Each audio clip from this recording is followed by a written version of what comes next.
આપ જોઈ રહ્યા છો YNN ન્યૂઝ. હવે જોઈએ અગત્યના સમાચાર. નર્મદા જિલ્લાના મતદાન જાગૃતિ વિકસિત પ્લાન અર્થે બાઇક રેલી યોજાઈ. ગુજરાત સ્થાપના દિને એકતાનગરથી મતદાન જાગૃતિ માટે 300થી વધુ શિક્ષણ આરોગ્ય વિભાગના કર્મીઓ મોટરસાઇકલ રેલીમાં જોડાયા. સ્ટેચ્યુ ઓફ યુનિટી ખાતેથી પ્રારંભાયેલી બાઇક રેલી મહાયાહામોગી માતા દેવમોગરા માતાના મંદિરે પ્રકૃતિ અને વનરાજીના સાનિધ્યમાં સંપન્ન થઈ. લોકશાહી પ્રક્રિયામાં મતદાર એ રાજા ગણાય છે. ચૂંટણી સમયમાં ગ્રામીણ મતદારોના મતદાન માટે જાગૃતિ લાવવાના ઉમદા આશય સાથે આજે તારીખ 1 મે ગુજરાત સ્થાપના દિવસ નિમિત્તે સ્વીપ એક્ટિવિટીના નોડલ અધિકારી અને જિલ્લા પ્રાથમિક શિક્ષણાધિકારી શિક્ષણ વિભાગના સંયુક્ત ઉપક્રમે વિશ્વ પ્રવાસન સ્થળ એકતાનગર ખાતેથી બાઇક રેલી યોજાઈ હતી, જેમાં 300 જેટલા શિક્ષણ અને આરોગ્ય કર્મીઓ ઉત્સાહભેર જોડાયા હતા અને મતદાન કરીને આપણે લોકશાહીના અવસરમાં સહભાગી બની અમૂલ્ય અને પવિત્ર મતાધિકારનો ઉપયોગ કરીએ અને જાગૃત નાગરિક તરીકે અન્યને પણ જાગૃત કરી તેવી પ્રતિબદ્ધતા વ્યક્ત કરી હતી.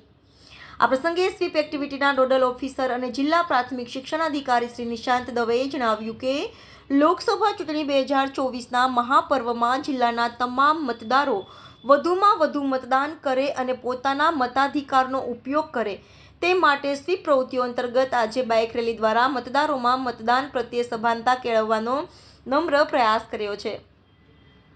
વધુમાં શ્રી દવેએ ગ્રામીણ ક્ષેત્રમાં નાગરિકો દ્વારા વધુમાં વધુ મતદાન થાય તે માટે સૌને અનુરોધ કર્યો હતો. મુખ્ય જિલ્લા આરોગ્ય અધિકારી શ્રી ડોક્ટર જનકકુમાર માઢકે જણાવ્યું કે લોકતંત્રના આ પ્રસંગમાં પ્રત્યેક નાગરિકોની સહભાગીદારી મહત્વપૂર્ણ છે. નાગરિકો પોતાના મતાધિકારનો ઉપયોગ કરે તે માટે મતદાન જાગૃતિના ભાગરૂપે અમે બાઇક રેલી દ્વારા મતદારોને જાગૃત કરવાનો ખાસ પ્રયાસ કર્યો હતો. 1 મે ગુજરાત સ્થાપના દિવસ નિમિત્તે વિશ્વ પ્રવાસન સ્થળ વિશ્વની સૌથી ઊંચી સરદાર સાહેબની પ્રતિમા પરેડ ગ્રાઉન્ડ એકતાનગરથી પ્રારંભાયેલી બાઇક રેલી ગોરા બ્રિજ, પાણેદરા ચોકડી, વાવડી જકાતનાકા, ગાંધી ચોક, હરસિદ્ધિ માતાના મંદિર, સફેદ ટાવર, સંતોષ 4 રસ્તા, કાળિયા ભૂત થઈને રાજપીપળા નગરમાં ફરી હતી. શહેરના મુખ્ય માર્ગો પરથી પસાર થઈને મતદારોને અવશ્ય મતદાન કરવા જાગૃત સંદેશો કરતી આ રેલી ખામર, ખૂટા આંબા, મોવી ચોકડી, દડિયાપાડા ગામમાંથી પસાર થઈ ત્યારે ત્યાંથી પણ સ્થાનિક યુવાનો અને કર્મયોગીઓ બાઇક રેલીનું સ્વાગત કર્યું હતું.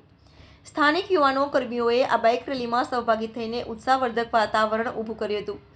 ત્યારથી આદિવાસીની કુળદેવી યાહામોગી માતા દેવમોગરા માતાના મંદિરે પ્રાકૃતિક અને વનરાજીના સાનિધ્યમાં પહોંચી અને ત્યાં સૌએ દર્શન કરી અચૂક મતદાનનો સંકલ્પ કર્યો હતો. Reporter Gautam Vyas, YNN news, Narmada. Subscribe now and press the bell icon. Never miss an update.